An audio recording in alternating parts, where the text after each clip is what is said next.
प्यारे दोस्तों, यह कहानी मन्नत एक अधूरी ख्वाहिश भाग 57 है।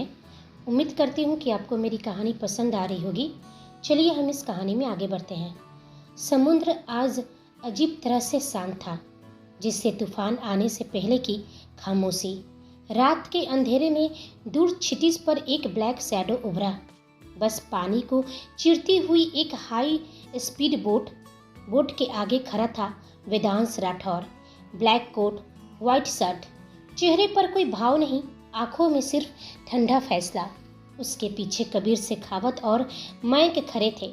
तीनों के बीच एक अजीब सी खामोशी थी, जैसे शब्दों की जरूरत ही नहीं थी। मलिक के आइलैंड के पास पहुंचते ही लाइट टावर अपने आप ऑन होने लगे। वेदांश की आंखों में हल्की सी मुस्कान आई। जाल बिछा दिया गया है, उसने मन ही मन सोचा। मतलब डर है। बोट किनारे लगी, कोई गोली नहीं चली, कोई अलार्म नहीं बजा। बस जैसे आइलैंड खुद इंतजार कर रहा हो। जैसे ही वेदांश ने पहला कदम जमीन पर रखा, चारों तरफ से रेड डॉट्स उसकी छाती पर आ गए। स्नाइपर्स। कबीर ने सांस ली। वेदांश ने बिना पीछे देखे हाथ उठाया। एक इशारा, नहीं। वो आगे बढ़ता रहा। हर कदम के साथ रेड डॉट्स हटते गए, जैसे किसी ने आदेश दिया हो। तभी चारों तरफ से स्पीकर्स ऑन हुए। मलिक की भारी आवाज गूंजी, वेलकम किंग। वेदांश रुका, धीरे से ऊपर देखा। इतनी तैयारी सिर्फ मुझे बुलाने के लिए। उसकी आवाज में ना घमंड था ना डर, सिर्फ हक। तुम्हारा आइलैंड है मलिक, वेदांश बोला, लेकिन जमीन आज मेरी है। अचानक सारे गार्ड सामने आ गए, हथियार तने हुए। मयंक ने धीमे से कहा, कम से कम 100 लोग हैं वेदांश की आंखें चमकी। कम है। वो आगे बढ़ा और उसी पल पूरे आइलैंड्स की लाइट्स एक साथ बुझ गई। 3 सेकेंड, 3 सांसें, फिर सिर्फ एक लाइन में लाइट्स जली, सीधे मेंशन तक जाने वाली, जैसे रेड कारपेट्स बिछी हो। स्पीकर्स पर फिर मलिक की आवाज आई, खेल शुरू हो चुका है। वेदांश राठौर उर्फ किंग। वेदांश ने अपनी कलाई की घड़ी पर नजर डाली। ठीक 12 बजे थे।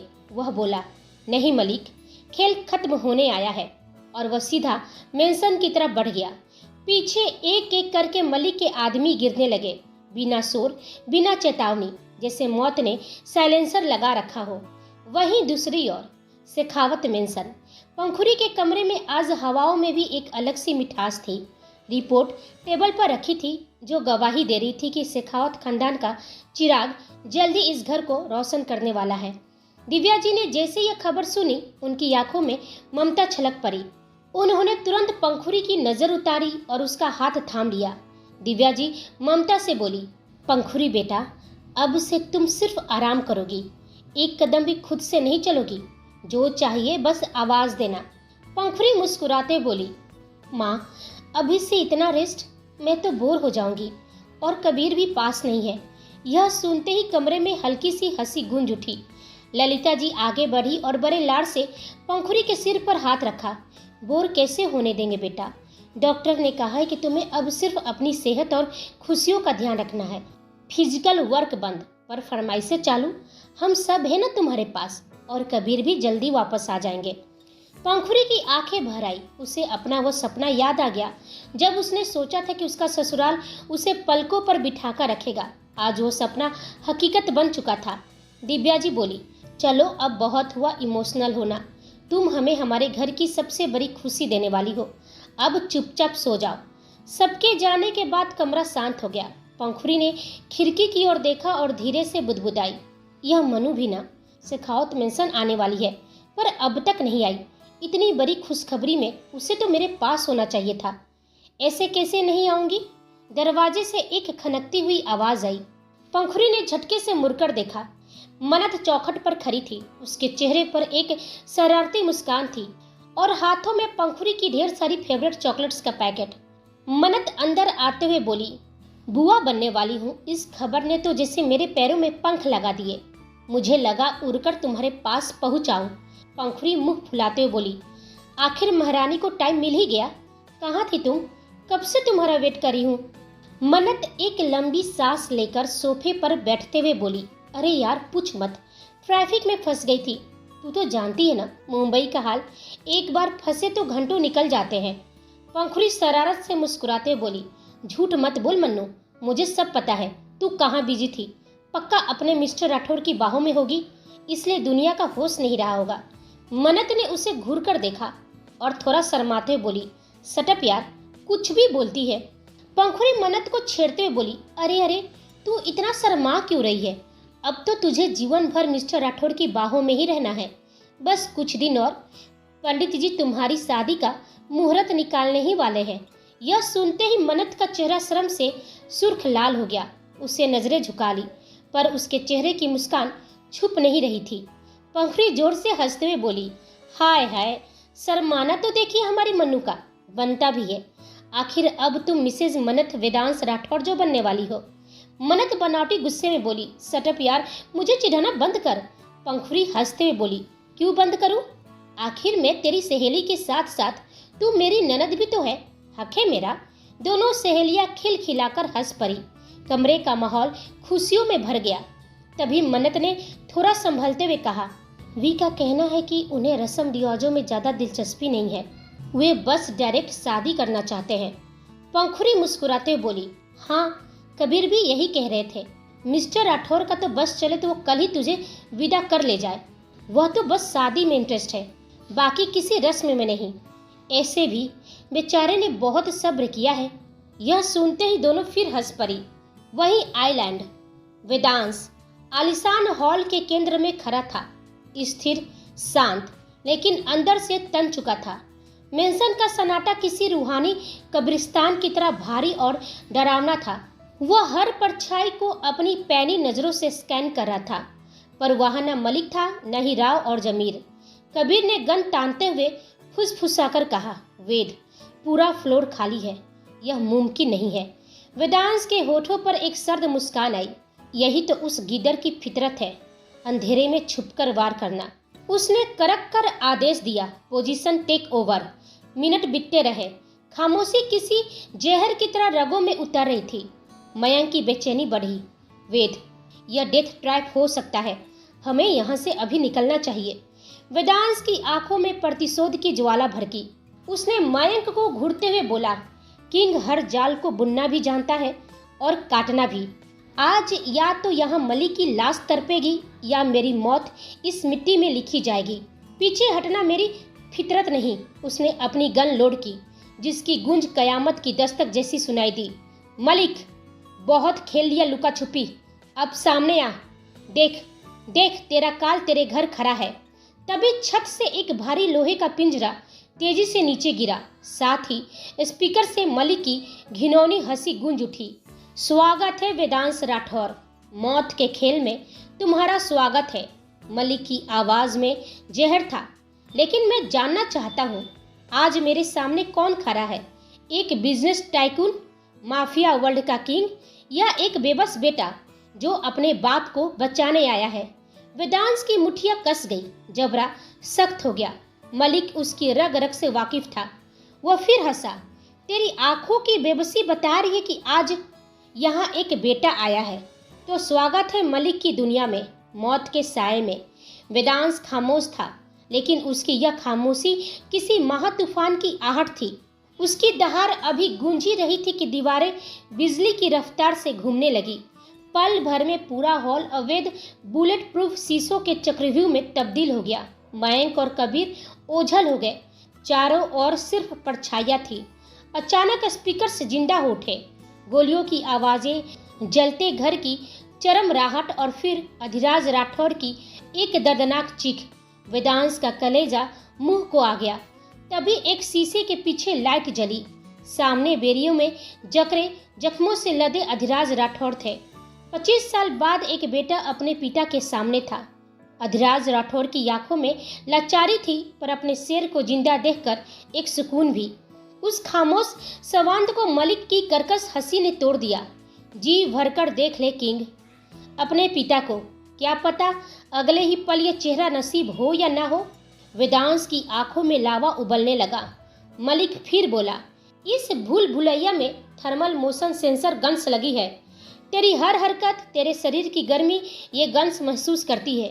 तू जितनी तेजी से अपने पिता की तरफ बढ़ेगा, गोलियां उतनी ही सटीकता से उनके सीने को छलनी करेगी। यानी अपने पिता का कातिल तू खुद बनेगा वेदांश राठौर।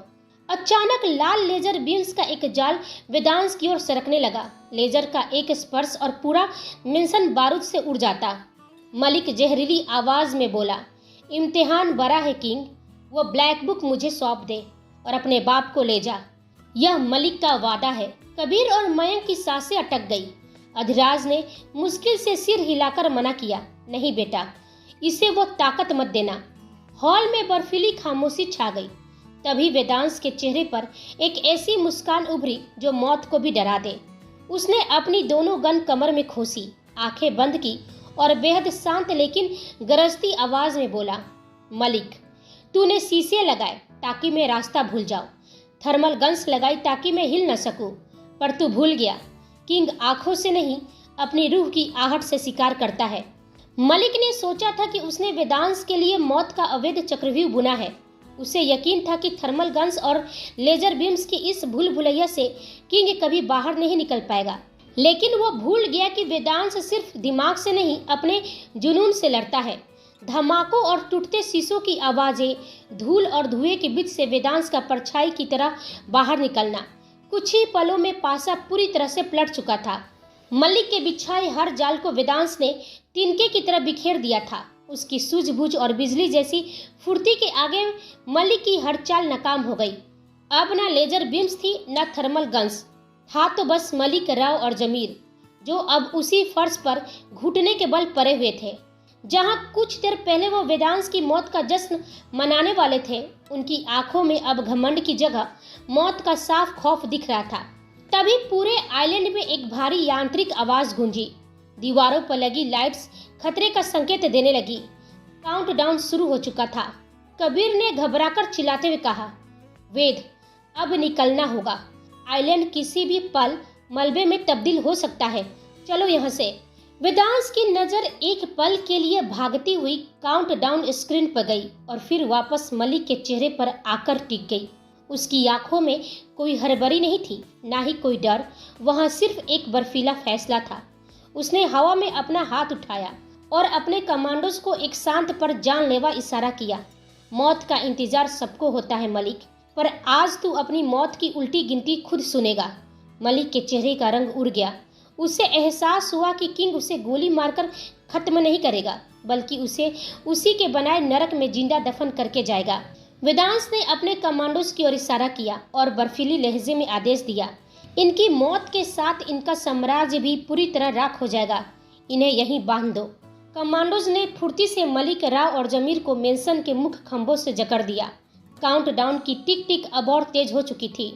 तभी मलिक मौत के सामने देखकर भी पागलों की तरह गुर्राया, यह मत समझना किंग की खेल खत्म हो गया है। मेरी मौत हो सकती है, पर मेरी बिछाई हुई दहशत कभी खत्म नहीं होगी। वेदांश रुका।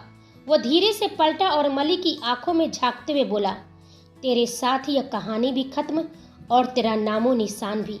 मलिक की आंखों में अब खौफ नहीं था, बल्कि एक ऐसी शैतानी चमक थी जिससे देख वेदांश का दिल भी एक पल के लिए सहम गया।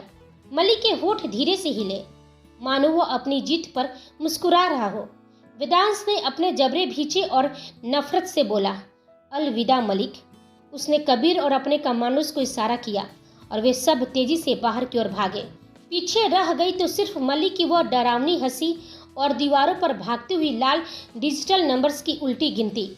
वेदांश और उसकी टीम जैसे ही चॉपर में सवार होकर हवा में उठे, नीचे आइलैंड पर एक के बाद कई बड़े धमाके हुए। आग की लपटें आसमान छूने लगी। मलिक का वो अवैध किला चंद सेकेंडों में मलबे का ढेर बन गया था। वेदांश ने ऊपर से जलते हुए आइलैंड को देखा। उसके चेहरे पर राहत थी, लेकिन मलिक की आंखों की चमक उसे बेचैन कर रही थी। वहीं दूसरी ओर वह शख्स आराम से सोफे पर बैठा था। सामने लगी विशाल स्क्रीन पर मलिक के आइलैंड की लाइव फुटेज चल रही थी। हर गिरता हुआ शरीर, हर टूटा हुआ साम्राज्य, सब कुछ वो साफ देख रहा था। उसकी आंखें बेहद ठंडी और डार्क थी। चेहरे पर एक खतरनाक संतुष्ट मुस्कान फैल गई। वह धीमे से बोला, वेल डन किंग। उसकी आवाज में तारीफ नहीं, चुनौती थी।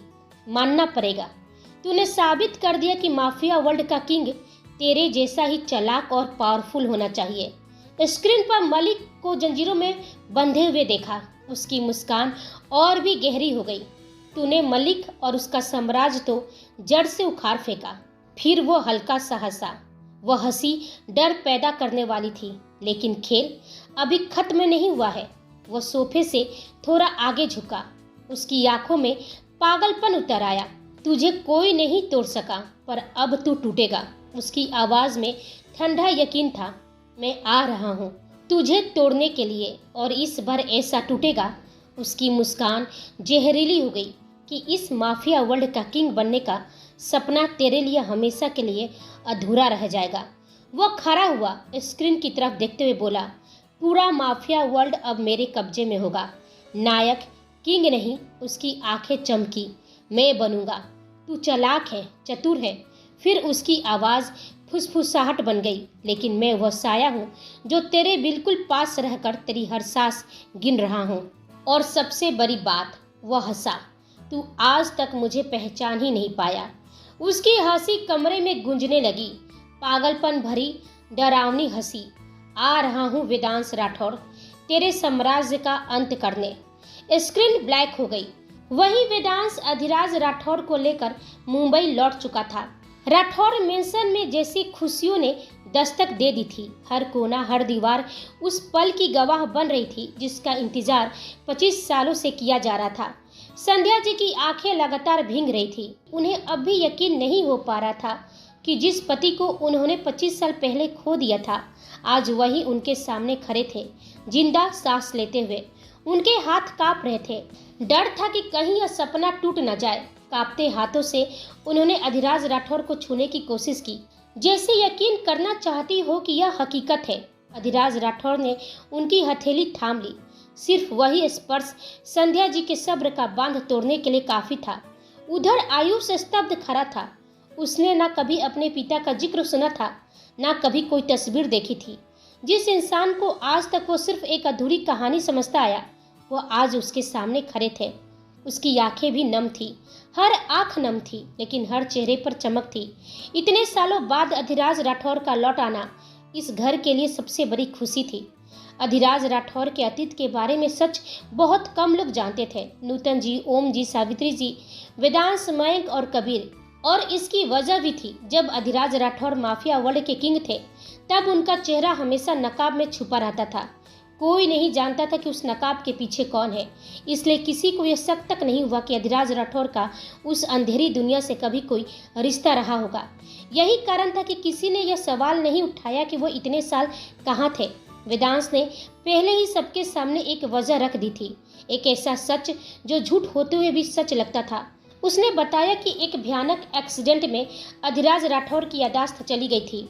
उन्हें एक रिहैबिलिटेशन सेंटर में रखा गया था, जहां धीरे धीरे उनका इलाज चल रहा था।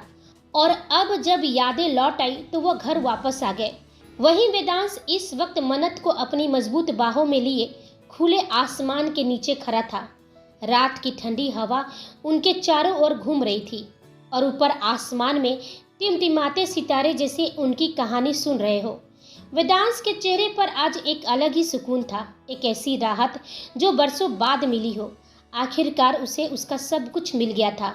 उसके पिता, उसका भाई, उसकी माँ, और सबसे बढ़कर उसकी मन्नत, जो इस वक्त उसकी बाहों में थी। वही जानता था जब वह मलिक और अपने दुश्मनों से लड़ने गया था तो हर पल कितना भारी था। हर सेकेंड मौत से सौदा था। हर सांस बस एक ही नाम लेती थी, मन्नत। उस वक्त अगर उसे किसी चीज ने जिंदा रखा था तो वही ख्याल था कि उसे हर हाल में वापस आना है उसके पास। उधर मन्नत की आंखें शांत थी, लेकिन उसका मन सवालों से भरा हुआ था। वह सोच रही थी, वेदांश ने कभी उसे अपनी माँ संध्या जी के बारे में क्यों नहीं बताया, आयुष के बारे में क्यों नहीं बताया, इतनी बड़ी जिंदगी की सच्चाई उसे क्यों छुपी रही। लेकिन जब उसने वेदांश के चेहरे की चमक देखी, उसकी आंखों की खुशी देखी, तो उसके सवाल वहीं थम गए। वह इस पल में उसे दुखी नहीं करना चाहती थी। तभी वेदांश ने धीरे से उसके हाथों को अपनी हथेलियों में थाम लिया, उसकी उंगलियों को महसूस करते हुए, जैसे यकीन कर रहा हो कि वो सच में उसके पास है। उसने झुककर मन्नत के माथे पर हल्का सा चुंबन रखा और गहरी ठहरी हुई आवाज में बोला, जान, आप जानती हैं, आज मुझे ऐसा लग रहा है जैसे जिंदगी ने मुझसे जो कुछ भी छीना था वह सब आज एक साथ लौटा दिया हो।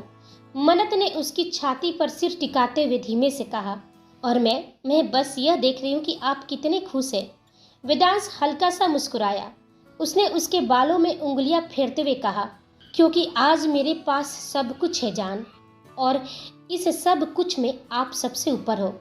आप नहीं जानती कि जब मैं आपको यहाँ छोड़कर गया था तब मेरा हर पल, हर एक सांस कैसे कटी है। उसने मुस्कुराने की कोशिश की, पर उसके मन के भीतर एक अलग ही जंग चल रही थी। उसने मन ही मन सोचा, आपको खोने का डर हर वक्त साए की तरह मेरे साथ चलता था। मुझे डर था कि कहीं मैं अपना वादा ना तोड़ दूं। अगर मैं लौट कर नहीं आता तो आप यह सच कैसे बर्दाश्त करती कि आपका वी एक ऐसी दुनिया का राजा है जहां सिर्फ खून और बारूद है। वेदांश की आंखों में हल्की सी नमी उभर आई, जिसे देखकर मन्नत ठिठक गई। उसने प्यार से वेदांश के गालों को छुआ और छेड़ते हुए बोली, वी, आप इतने इमोशनल कब से हो गए?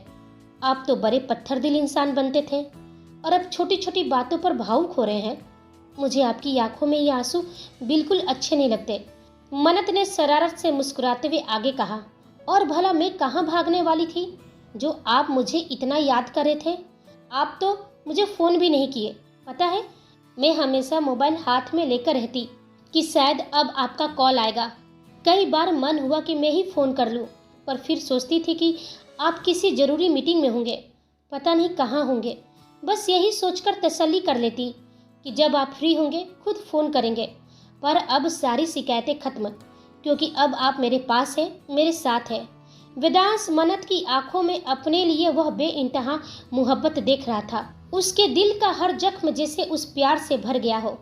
उसने बिना कुछ कहे मन्नत को खींचकर अपने सीने से लगा लिया। मन्नत का चेहरा उसके मजबूत सीने से सट गया। वेदांश ने धीरे धीरे उसकी रेशमी बालों में अपनी उंगलियां फेरना शुरू किया। उसकी छुअन से मन्नत के पूरे शरीर में एक करंट सा दौड़ गया और वह लाज के मारे उसकी बाहों में और भी सिमट गई।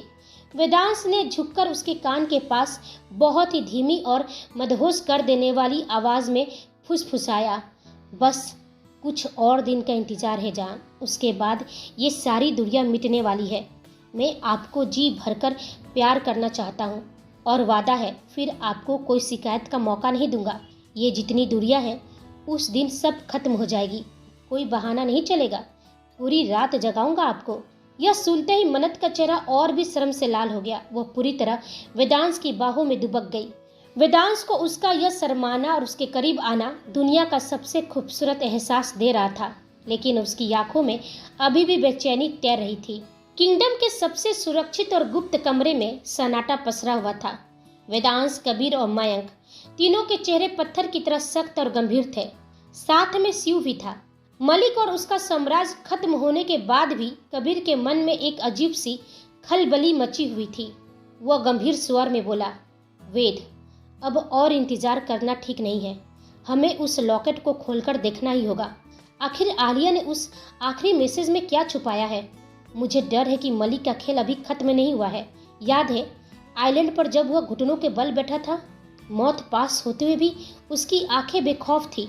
उसकी आंखों में मौत का खौफ नहीं बल्कि एक सातिर जिद की चमक थी। वेदांश खामोश रहा। उसकी आंखों में बीती रात के मंजर तैर रहे थे। वह धीरे से उठा और अपने मेज की दराज की ओर बढ़ा। उसने एक गुप्त बटन दबाया और दराज के पीछे से एक छोटा सा बॉक्स निकला। उसमें वही लॉकेट रखा था जो आलिया ने मन्नत को देने के लिए कहा था। वेदांश ने उस लॉकेट को अपने हाथ में लिया। वहीं सुनसान सड़क पर मन्नत की कार आकर रुकी। चारों तरफ अजीब सी खामोशी थी, ना कोई गाड़ी, ना कोई आवाज, सिर्फ दूर कहीं हवा के साथ सरसराते पैरों की आवाज। मन्नत ने इंजन बंद किया। उसका दिल जोर जोर से धड़क रहा था, लेकिन डर नहीं था। उसकी आंखों में उम्मीद थी और भरोसा। उसने अपनी मुट्ठी को कस लिया। हाथ में वही लॉकेट था, वही लॉकेट जिसके लिए कुछ घंटे पहले उसे वो कॉल आया था। अगर सच जानना चाहती हो तो अकेले आना। आवाज बदली हुई थी, पहचान में नहीं आ रही थी, लेकिन एक नाम बार बार उसके दिमाग में गूंज रहा था, किंग। मन्नत गाड़ी से उतरी। ठंडी हवा ने उसके चेहरे को छुआ, लेकिन उसके कदम नहीं रुके। वह लगभग दौड़ते हुए उस जगह पहुंची जहां की लोकेशन उसे भेजी गई थी। एक पुराना अधूरा गोदाम, जंग लगे गेट, टूटे हुए शीशे, अंदर घना अंधेरा। मन्नत ने एक पल रुककर चारों तरफ देखा, कोई नहीं था। हेलो, उसकी आवाज़ गूंजकर वापस लौट आई। उसने लॉकेट को सामने किया, जैसे किसी अनदेखी ताकत को दिखा रही हो। मैं आ गई हूँ, उसने धीमे लेकिन साफ कहा। लॉकेट मेरे पास है। कोई है? प्लीज कोई कुछ तो बोलो। तभी एक भारी आवाज गूंजी, वेलकम टू माय वर्ल्ड मन्नत। वो भारी और गूंजती हुई आवाज पूरे गोदाम के कोने कोने से टकराई। मन्नत का दिल सीने में हथौड़े की तरह बजने लगा। जैसे ही आवाज रुकी, एक एक करके गोदाम की धूल भरी पीली लाइटें जलने लगी। मन्नत की आंखें रोशनी से चौंधिया गई, लेकिन वह अपनी नजरों से चारों तरफ किसी को ढूंढने लगी। गोदाम में चारों तरफ पुरानी मशीनें और खाली लोहे की बॉक्स पड़े थे, पर वहां परिंदा भी पर मारता नजर नहीं आ रहा था। सन्नाटा इतना गहरा था कि मन्नत को अपने ही सांसों की आवाज साफ सुनाई दे रही थी। वह ऊंची और कांपती आवाज में बोली, देखिए, मैं आ गई हूँ। प्लीज अब लुका छिपी बंद कीजिए और सामने आइए। मुझे सच में आपसे मिलना है, आपको देखना है। आप नहीं जानते कि आप तक पहुंचने के लिए और इस सच को जानने के लिए मैंने क्या कुछ नहीं झेला है, कितनी बार अपनी जान दांव पर लगाई है। मन्नत का हर बढ़ता कदम उसकी धड़कनें तेज कर रहा था। उसके हाथ में वो लॉकेट था जिसे उसे इतनी मजबूती से पकड़ रखा था कि उसकी उंगलियां की पोर सफेद पड़ गए थे। गोदाम की ऊपरी हिस्से की रेलिंग पर एक परछाई लहराई। भारी जूतों की आवाज सीढ़ियों पर गूंजने लगी, ठक ठक ठक। मन्नत की आंखों में हैरानी भी थी और एक अजीब सी चमक भी। उसके ठीक सामने किंग खड़ा था, ड्रैगन मास्क लगाए। मन्नत की आंखों में एक अजीब सी कसमकस थी। एक तरफ महीनों की तलाश पूरी होने की चमक थी, तो दूसरी तरफ रूह को कपा देने वाली हैरानी। उसके सामने वही खौफनाक किंग खड़ा था जिसका नाम सुनकर बड़े बड़े माफियों के पसीने छूट जाते हैं। ड्रैगन मास्क के पीछे से एक भारी और दबी हुई आवाज गूंजी। उसने धीरे से अपना सिर हिलाया और बोला, मन्नत, मैं ही किंग हूँ। अच्छा लगा तुमसे मिलकर। जितनी बेताब तुम मुझसे मिलने के लिए थी, उससे कहीं ज़्यादा इंतजार मुझे तुमसे मिलने का था। आखिर हमारे बीच का कनेक्शन ही कुछ ऐसा है जिसे न तुम समझ सकती हो, न ये दुनिया। मन्नत का दिमाग सुन पड़ गया। उसे यकीन ही नहीं हो रहा था कि जिस किंग तक पहुंचने के लिए दुनिया के बड़े बड़े जासूस अपनी जान गंवा देते हैं, वह इतनी आसानी से उसके सामने खड़ा है।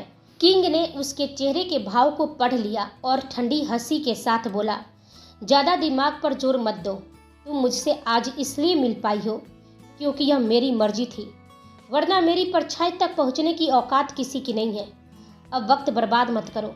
लाओ, मुझे वो लॉकेट दे दो जो मेरी आलिया तुम्हें सौंप कर गई थी। मन्नत ने एक बार अपने हाथ में थमे उस लॉकेट को देखा और फिर सामने खड़े उस नकाबपोश को। उसका दिल इतनी तेज धड़क रहा था जैसे सीने से बाहर आ जाएगा।